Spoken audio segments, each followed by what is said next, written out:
Hello दोस्तों, आज मैं आपको एज भयानक रात और एक सुनसान पेट्रोल पंप और एक ट्रम्प के साथ क्या हुआ और उस जगह का क्या हुआ यह बताऊंगी। तो चलिए जानते हैं एक ट्रक ड्राइवर की भयानक रात। राम कुमार एक अनुभवी ट्रक ड्राइवर था। वह अपने ट्रक को लेकर हर दिन लंबी दूरी तय करता था। एक रात वह अपने ट्रक को लेकर एक छोटे से शहर से गुजर रहा था। रात के लगभग 12 बजे थे और सड़कें सुनसान थीं।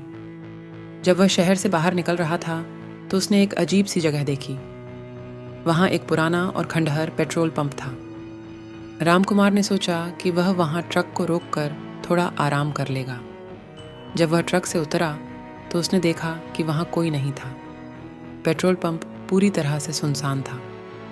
राम कुमार ने सोचा कि शायद वहाँ कोई नहीं है, लेकिन उसने फिर भी ट्रक को रोक दिया। जब वह ट्रक से उतरा तो उसने एक अजीब सी आवाज़ सुनी।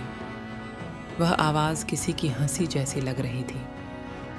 राम कुमार ने सोचा कि शायद वहाँ कोई है, लेकिन जब उसने चारों ओर देखा तो उसने किसी को नहीं देखा। राम कुमार ने सोचा कि शायद वह थक गया है और उसे आराम की ज़रूरत है। वह ट्रक के पास बैठ गया और अपनी आंखें बंद कर लीं। लेकिन जब उसने आंखें बंद कीं तो उसने फिर से वह अजीब सी आवाज़ सुनी। इस बार आवाज़ और भी ज़ोर से थी और राम कुमार को लगा कि कोई उसके पास आ रहा है। जब उसने आंखें खोलीं तो उसने एक अजीब सी आकृति देखी। वह आकृति एक औरत की थी और उसके चेहरे पर एक अजीब सी मुस्कुराहट थी।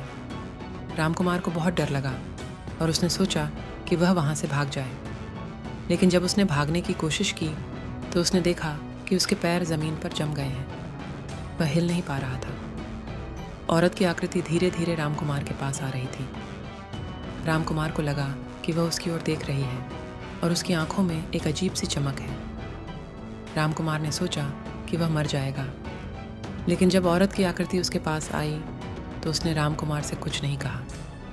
वह बस उसे देखती रही और फिर गायब हो गई। राम कुमार को लगा कि वह एक भूत है और वह वहाँ से भाग गया।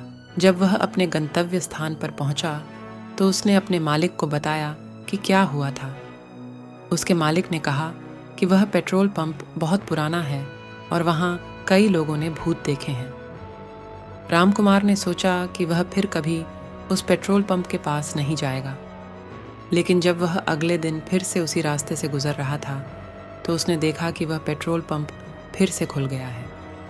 राम कुमार ने सोचा कि वह वहाँ नहीं जाएगा, लेकिन उसका ट्रक खराब हो गया। जब वह ट्रक को ठीक कर रहा था तो उसने फिर से वह अजीब सी आवाज़ सुनी। राम कुमार ने सोचा कि वह वहाँ से भाग जाए, लेकिन इस बार आवाज़ और भी ज़ोर से थी और वह समझ गया कि वह भूत उसके साथ खेलना चाहती है। राम कुमार ने हार मान ली और वह वहाँ से कभी नहीं गया। उसके बाद से वह ट्रक ड्राइवर नहीं रहा और उसने अपना जीवन बदल दिया। कहानी का अंत। यह कहानी एक ट्रक ड्राइवर की है जो एक भूतिया पेट्रोल पंप पर गया था और वहाँ उसने एक अजीब सी औरत की आकृति देखी। वह आकृति एक भूत थी और उसने राम कुमार को डरा दिया। राम कुमार ने वहाँ से भागने की कोशिश की, लेकिन वह नहीं भाग पाया। अंत में उसने हार मान ली और वह वहाँ से कभी नहीं गया। यह कहानी आपको डरा सकती है, लेकिन यह एक सच्ची कहानी नहीं है। यह एक काल्पनिक कहानी है जो आपको एक भूतिया पेट्रोल पंप के बारे में बताती है।